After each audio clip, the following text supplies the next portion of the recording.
တိုးတက်ပြီးတော့သာယာငြိမ်းချမ်းတဲ့ဘဝတစ်ခုကိုတည်ဆောက်ခြင်းနဲ့ဆိုရင်ကိုယ့်ကိုယ်ကိုအကောင်းဆုံးတည်ဆောက်တာထက်ကောင်းတဲ့တည်ဆောက်မှုမရှိနိုင်ဘူးကိုယ့်ကိုယ်ကိုအကောင်းဆုံးဖြစ်အောင်မတည်ဆောက်နိုင်ဘဲနဲ့စီးပွားရေးတွေပဲအကောင်းဆုံးတည်ဆောက်နိုင်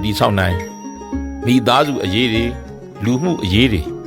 ပညာရေးတွေကျန်းမာရေးတွေဘာအရေးတွေကိုပဲကောင်းအောင်တည်ဆောက်နိုင်သူဖြစ်ပါစေကိုယ့်ကိုယ်ကိုကောင်းအောင်မတည်ဆောက်နိုင်ဘူးဆိုရင်တော့ဘဝမှာတိုးတက်ပြီးတော့သာယာငြိမ်းချမ်းတဲ့ဘဝတစ်ခုကိုမရနိုင်ဘူးကိုယ့်ကိုယ်ကောင်းအောင်ဘယ်လိုတည်ဆောက်ရမလဲဟိုတုန်းကသားမိသားဖ9ယောက်ရှိတဲ့မိသားစုတစ်ခုရှိခဲ့ဘူးတယ်ဒီနေ့ဖခင်ကအလုပ်သွားနေတော့မိခင်ဖြစ်သူကလည်းလျှော်ဖို့မှုတွေနဲ့အလုပ်တွေတိတ်များနေလို့ညနေခင်းမှာထမင်းအိုးလေးကိုတဲပြီးတော့သမီးကြီးဖြစ်သူကိုထမင်းအိုးအဆောင်ထားခဲ့တယ်ထမင်းအိုးပွက်ရင်မှွေပေးဖို့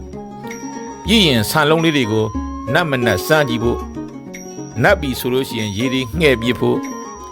ပြီးလို့ရှိရင်ရေတွေပြောင်းစင်သွားအောင်မိဘကိုပြန်တင်မှွန်းထားဖို့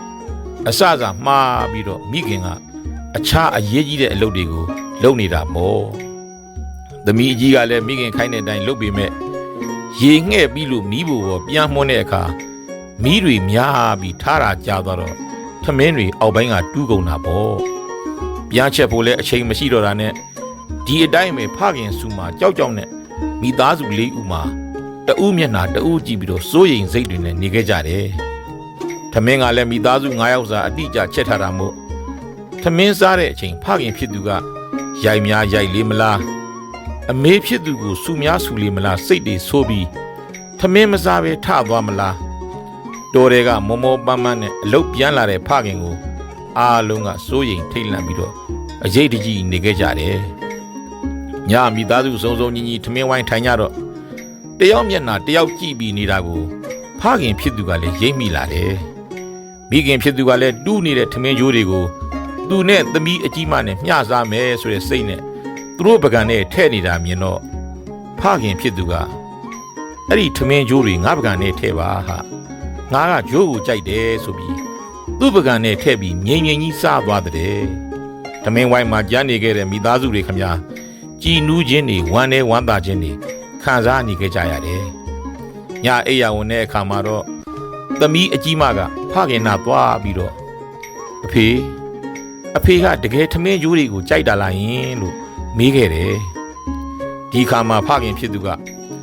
သမီးရဲ့အမြဲတမ်းတော့လေဘယ်ကြိုက်မှာလဲတခါတလေကြိုက်တော့လေဘာဖြစ်သွားမှာမို့လို့လဲသမီးတို့အစင်မပြေလိုက်လို့ထမင်းလေးတခါတလေဂျိုးတူးသွားတာကိုအဖေကဂျိုးတူးရမလားလို့ဆူလိုက်မယ်ဆဲလိုက်မယ်ထမင်းဝိုင်းကထသွားမယ်ဆိုရင်သမီးအမေကောသမီးမောင်လေး2ယောက်ရောဟောဒီကငါသမီးကြီးရောဘယ်လိုလုပ်စိတ်ချမ်းသာမှာလဲဘယ်လိုလုပ်ထမင်းစားရနိုင်တော့မှာလဲသမီးရဲ့ဒီထမင်းဂျိုးတူးနေတာလေးကိုအဖေစားလိုက်လို့ကိုဘာတွေဖြစ်သွားမှာမို့လို့လဲ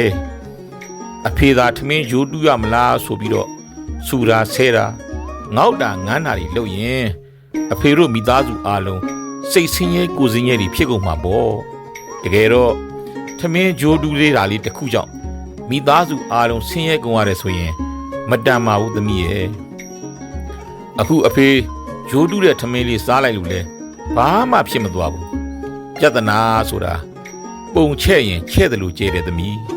ပြဿနာဆိုတာဖျောက်ပစ်လိုက်ရင်လဲပျောက်သွားတာပါပဲသမီးရဲ့အဲ့ဒါတွေကတော့ကိုယ့်ကိုယ်ကိုကောင်းအောင်တည်ဆောက်နိုင်ဖို့အပေါ်မူတည်တဲ့သမီးလို့ပြောလိုက်တဲ့အဲ့ဒီအခါသမီးကြီးဖြစ်သူကအမေအတွက်ရောသားသမီးတွေအတွက်ရောအဖေကိုကျေးဇူးတင်လိုက်တာဆိုပြီးထိုင်းကြော့သွားခဲ့တဲ့ဒါဟာကိုယ့်ကိုယ်ကိုကောင်းအောင်တည်ဆောက်နိုင်မှုရဲ့အကျိုးကျေးဇူးပါပဲဒါကြောင့်ဘဝမှာဘာတွေကောင်းအောင်တည်ဆောက်နိုင်ကိုယ့်ကိုယ်ကိုကောင်းအောင်မတည်ဆောက်နိုင်ရင်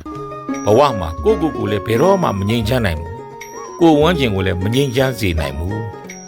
တချို့စီးပွားရေးတွေအောင်မြင်နေကြတယ်ဒါပေမဲ့မိသားစုမပျော်ရွှင်ကြဘူးအမေကဆူအဖေကဆဲနဲ့စိတ်တွေဆင်းရဲနေကြတယ်ဘာကြောင့်လဲကိုယ့်ကိုယ်ကိုကောင်းအောင်မတည်ဆောက်ကြလို့တချို့ပညာရေးတွေအောင်မြင်နေကြတယ်ဒါပေမဲ့မိသားစုမပျော်ရွှင်ကြဘူးအမေကဆူအဖေကဆဲနဲ့စိတ်တွေဆင်းရဲနေကြတယ်ဘာကြောင့်လဲကိုယ့်ကိုယ်ကိုကောင်းအောင်မတည်ဆောက်ကြလို့ တချို့ကျမ်းမာရေးတွေအောင်မြင်နေကြတယ်ဒါပေမဲ့မိသားစုမပျော်ရွှင်ကြဘူးအမေကဆူအဖေကဆဲနဲ့စိတ်တွေဆင်းရဲနေကြတယ်ဘာကြောင့်လဲကိုကိုကိုကောင်းအောင်မတိဆောက်ကြလို့တချို့လူမွေးတွေအောင်မြင်နေကြတယ်ဒါပေမဲ့မိသားစုမပျော်ရွှင်ကြဘူးအမေကဆူအဖေကဆဲနဲ့စိတ်တွေဆင်းရဲနေကြတယ်ဘာကြောင့်လဲကိုကိုကိုကောင်းအောင်မတိဆောက်ကြလို့တချို့ဘာသာရေးတွေမှာအောင်မြင်နေကြတယ်ဒါပေမဲ့မိသားစုမပျော်ရွှင်ကြဘူးအမေကဆူအဖေကဆဲနဲ့စိတ်တွေဆင်းရဲနေကြတယ်ဘာကြောင့်လဲကိုကိုကောင်းအောင်မတိဆောက်ကြလို့ဒါကြောင့်ဘာတွေကိုပဲကောင်းအောင်တိဆောက်ကိုကိုကောင်းအောင်မတိဆောက်နိုင်သည်ဘဝဟာမငြိမ်းချမ်းမပျော်ရွှင်နိုင်ဘူးဆိုတာဘဝမှာအောင်မြင်တယ်လို့မဆိုနိုင်ဘူးဆိုတာသိထားကြစေချင်ပါတယ်အားလုံးဘဝမှာကိုကိုကောင်းအောင်တိဆောက်နိုင်သူများဖြစ်ကြပါစေလို့ဆန္ဒပြုခဲ့ပါတယ်